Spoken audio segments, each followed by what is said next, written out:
Lembrando que pessoal, é o seguinte, vamos começar aqui nossa aula de matemática discreta do dia 4 de fevereiro. Peço a vocês que registrem aí no chat a presença de todos, tá bom? Bota aí o presente aí no chat para que a gente possa registrar, beleza? E vamos já começar o nosso quiz de hoje. Nosso carro de hoje. Vou aqui apresentar. Está quase todo mundo já dentro da competição. Bom, nós vamos trabalhar hoje com um assunto que nós vimos en passant, como diriam os franceses, né? Em um outro momento. Assim, a gente viu rapidamente o conceito de indução, e agora a gente vai tentar dar uma aprofundada nesse conceito, que é um método de demonstração muito poderoso e muito utilizado na matemática, não somente na matemática discreta, mas em outros campos também. Eu havia falado lá no vídeo de pré-aula, mas eu quero repetir, né, dar uma ênfase para vocês, e compreender bem, dominar bem a indução matemática, não somente a indução convencional, mas como a indução forte também, é um pré-requisito muito importante para que você possa se dedicar a estudos mais avançados no campo da matemática, tá certo? Então, indução matemática é algo que você vai utilizar em diversos outros campos, inclusive aqui da computação e em disciplinas futuras também. Então, é importantíssimo vocês compreenderem bem. Beleza? Bom, acho que já está todo mundo aqui, né? Deixa eu ver aqui, Leonardo, João Pedro, Bruno, Herbert, Débora e Ana Paula. Está faltando mais alguém? Acho que não, né? Vamos dar início à nossa competição de hoje. Opa, falta o Leonardo, já deu certo, né? Tá. Beleza? Vamos lá, começar. Antes da gente começar, eu queria só fazer um breve comentário. No vídeo de pré-aula, eu utilizei aquele nosso livro texto que eu apresentei no início da disciplina, lá naquele videozinho de abertura da disciplina. Nesse nosso livro texto, o autor usa uma abordagem de indução matemática que pode ser um pouco, aliás, é um pouco diferente da abordagem que outros autores usam. Inclusive, no nosso segundo momento, eu vou trazer alguns exemplos que eu peguei em outro livro de matemática discreta, e o autor desse livro já usa uma abordagem um pouco diferente do que a gente viu no vídeo de pré-aula, do que o autor do nosso livro texto base utiliza. Mas essa diferença, ela não é assim, uma coisa que vai fazer com que você precise reaprender indução matemática. É uma coisa bem simples. Ao longo do nosso Kahoot e também dos exemplos que eu vou apresentar no segundo tempo, eu vou deixar isso mais claro para vocês, tá certo? Mas é muito tranquilo. Muito provavelmente, se você pegar um outro livro de matemática discreta, é provável que o autor utilize uma das duas abordagens, certo? A diferença é só na questão da hipótese indutiva, tá bom? Vamos trabalhar aqui, que aí da capa a gente vai explicando melhor, certo? Então, vamos lá. Aqui o som, para a gente poder ouvir direitinho. Gente, começar com o quiz. São só 4 perguntas, é um carro bem rapidinho. O uso da expressão princípio para a indução se deve a quê? Então, dei aí 60 segundos para vocês responderem, que existem várias alternativas aí que exigem um pouco mais de leitura. Então, a indução não pode ser demonstrada como teorema. Então, será que é por isso que a gente chama princípio, né, de indução? A indução faz parte dos fundamentos da matemática, ou a indução pode e deve ser demonstrada como teorema. Então, vejam que as alternativas estão um tanto quanto parecidas, né? Essas são alternativas que eu vou chamar de casca de banana, né? Então, elas foram colocadas aí para confundir vocês. Então, lembrem-se do vídeo de pré-aula, né?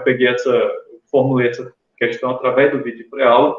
Então, lembrem-se por que nós utilizamos a expressão princípio para a indução. Né? Bom, infelizmente, ninguém acertou, né? A alternativa correta a indução não pode ser demonstrada como teorema. Gente, dentro do campo da matemática, e agora eu vou falar um pouco sobre filosofia da ciência e filosofia da matemática, a indução, ela é um tanto quanto, como se diz, polêmica, né? Então, alguns filósofos da matemática, alguns estudiosos, assim, a parte dessa vibe, né, mais filosófica, eles dizem assim, não, a indução não pode ser chamada de prova, porque quem me garante que vai valer para todos os elementos mesmo, né? Então, o problema da indução é justamente esse. Ela não pode ser demonstrada como a gente demonstra o teorema, né? Eu acredito que está um pouco confuso você compreender isso, né? Porque exigiria um pouco de leitura mais da questão da filosofia da ciência, filosofia da matemática, certo? Ah, tá.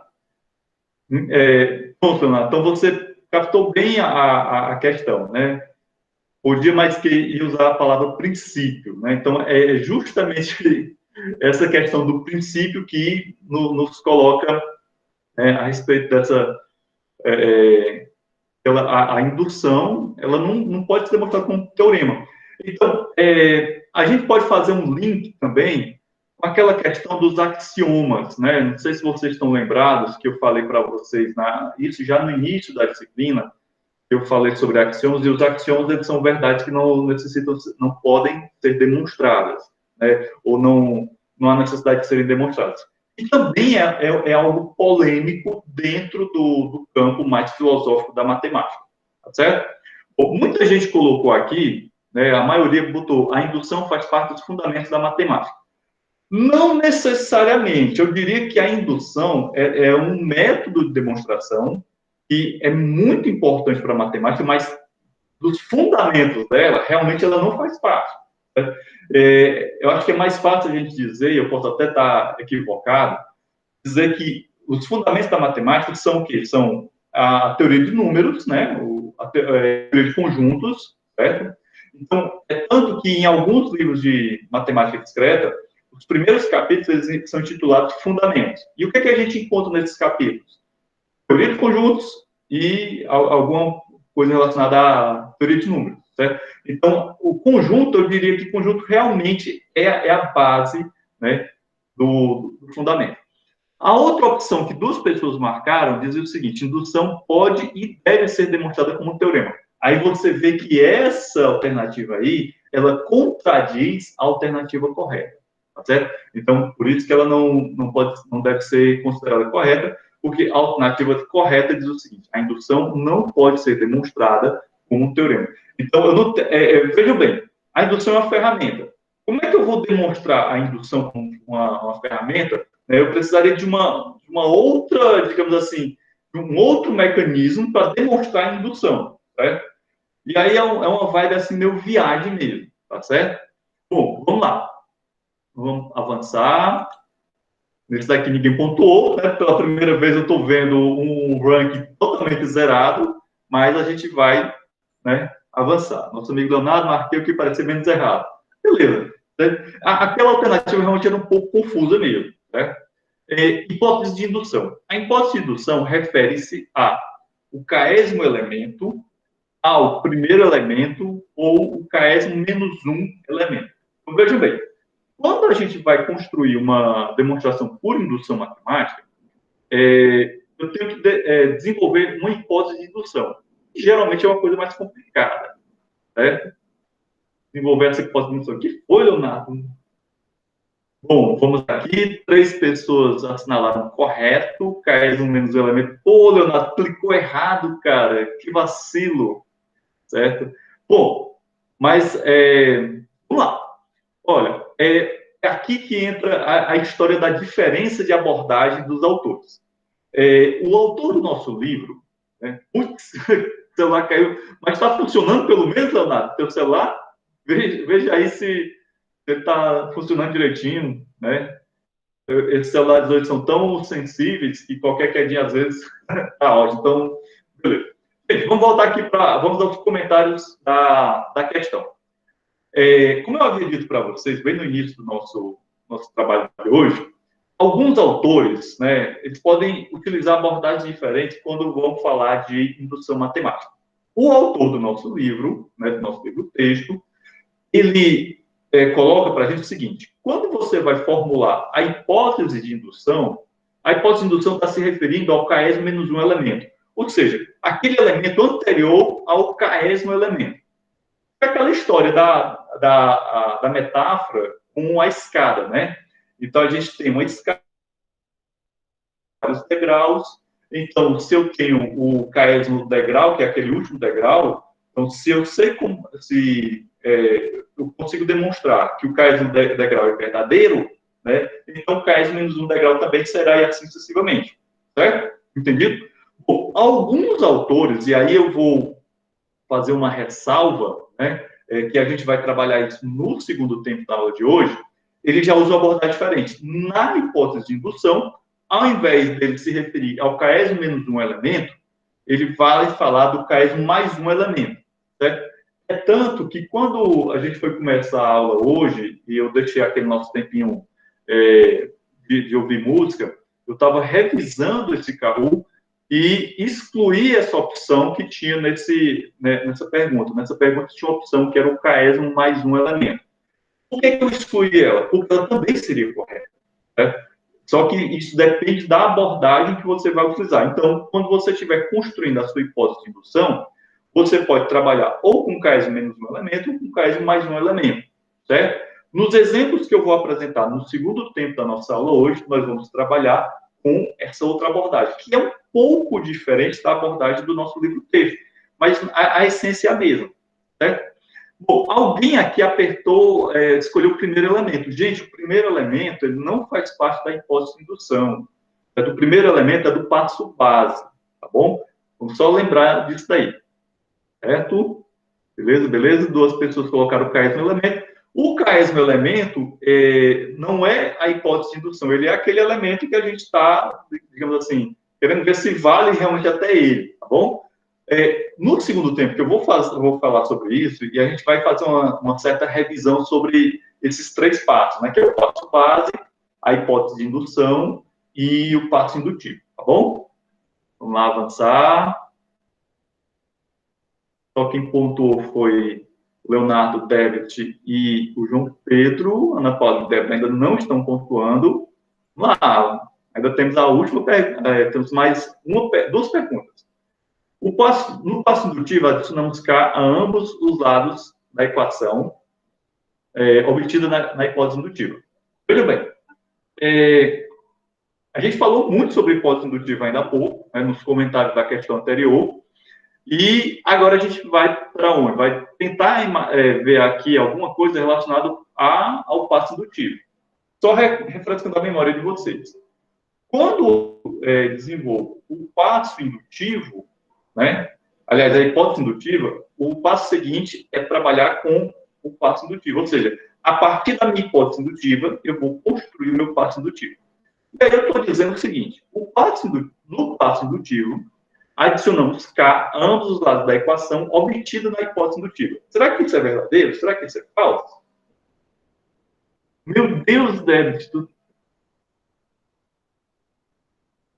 vocês estão desatentos hoje, né? Sim, gente, é verdadeiro. Então, por que a gente tem que fazer isso? Por que a gente tem que adicionar K a ambos os lados da equação que a gente obtém na hipótese indutiva? Para a gente manter a igualdade. Então, na hipótese indutiva, nós estamos dizendo assim, eu vou supor que isso daqui é verdadeiro. Certo? Então, se isso daqui for verdadeiro, eu estou supondo que isso é verdadeiro, então, isso daqui mais K vai ser verdadeiro. Certo? Aí, nós damos prosseguimento ao passo indutivo, correto? Então, é aí que começa o nosso trabalho realmente com o passo indutivo. Beleza? Na hipótese indutiva, você está assumindo uma certa verdade, certo? E aí, para que aquilo que você está assumindo na hipótese indutiva, seja válido também para os késimos elementos, eu tenho que adicionar K a ambos os lados da equação, certo? Beleza? Vamos avançar aqui um pouquinho. Houve aqui uma mudança, né? 3 pessoas subiram de posição, certo? O débito caiu aqui um pouco. E vamos agora para aquela pergunta que vai definir o nosso pódio. Certo? Saber a pergunta de verdadeiro ou falso, tranquilo. No princípio da indução forte, trabalhamos apenas com o caésimo e com o caésimo menos um elemento. Será que isso é verdadeiro ou é falso? Tentem lembrar do vídeo de pré-aula, onde eu falei sobre o princípio da indução forte. Né? Então, no princípio da indução, o princípio da indução forte, ele recebe esse nome por um motivo. Né? Lembre-se aí da aula, né, da pré-aula, do vídeo, e aí vocês vão matar a pau. Show de bola, a maioria acertou, né? Então, veja bem, no princípio da indução forte, a gente não trabalha somente com o KS e com o KS menos o elemento. Isso daí faz parte do princípio da indução normal, né? No princípio da indução forte, a gente já vai trabalhar com um outro conjunto de elementos bem mais amplo, tá bom? Bom, vamos avançar aqui. A gente vê como é que ficou o nosso ranking, nosso pódio, quer dizer. 2 de 4, Ana Paula. Parabéns, Ana Paula, ficou em terceiro lugar. 3 de 4, Leonardo, parabéns também. E no primeiro lugar, nosso amigo Pedro Melo. Parabéns, Pedro. Show de bola. Né? Herbert e o Francisco Bruno ficaram em quarto e quinto lugar. Vamos aqui ver o nosso relatório. Certo? Temos aqui uma pergunta que ninguém acertou, né? Que é aquela primeira pergunta. Essa pergunta é forte candidata a aparecer na nossa avaliação número 2, certo? E já está marcado bem direitinho para vocês, tá bom? Bem, gente, então, encerrar aqui a apresentação, para a gente poder... agora vamos para aquele momento, né, de intervalo. Então, são 10h26, às 10h36 a gente retoma aqui com as... Sim, João, temos a avaliação número 2. Ah, outra coisa, daqui para amanhã, no mais tardar amanhã, eu vou socializar com vocês uma prévia de como é que está a situação de notas de vocês até então. Eu fiz isso com a turma de Lógica e Matemática ontem, né? Peguei lá as notas de quizzes, notas de frequência, notas de tarefas, né? E aí deu um panorama geral. Disse, ó, se a gente encerrar a disciplina hoje, você teria essa situação aqui de novo, tá bom? Então, deixa eu encerrar aqui a nossa gravação, por enquanto, e a gente volta daqui a 10 minutos, ok? Então, são 10h27, 10h37 a gente está de volta, tá bom? Tchau, tchau.